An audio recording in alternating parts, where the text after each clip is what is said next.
what do these two things have in common? Well, before I get to that, I should probably explain what this thing is. This is a Skinner box. It's been used in the past by psychologists to study behavior. As you can see, the box features a bar, and when the mouse presses the bar, it sometimes gets food. But other times, nothing happens. Over time, the mouse learns that when it pushes the bar, it might receive food. So it pushes, and pushes, and pushes, until it gets its food.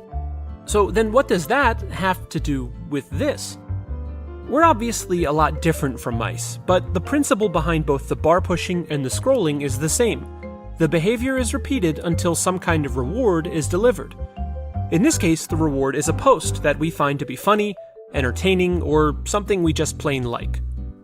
We stop scrolling long enough to take it in, and then it's right back to scrolling, in search of the next post that scratches that itch. Sound familiar? Social media feeds are infinite by design. You could scroll forever and never run out of posts. This scrolling can sometimes feel automatic or mindless, more a result of conditioning than a constant choice. This leads us to spend more time on social media than we intend to, sometimes more than we want to.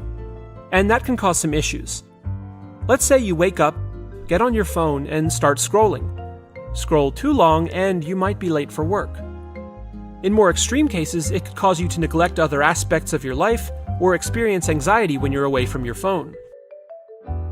When you interact with posts on social media, you're providing data to these sites. They then take this data and use it to further personalize your feed, showing content and ads similar to what you've engaged with previously.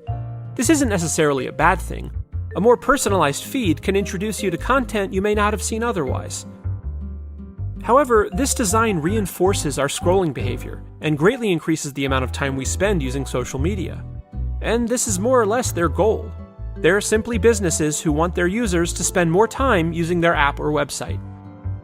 The good news is, we aren't mice. We may push on that theoretical bar much like they do, but we possess the intelligence that they lack. It's perfectly okay to use social media, but it's also important to be aware of when we're overdoing it. It may not always be easy to break free from the grasp of the infinite scroll, but it starts with awareness. GCF Global, creating opportunities for a better life.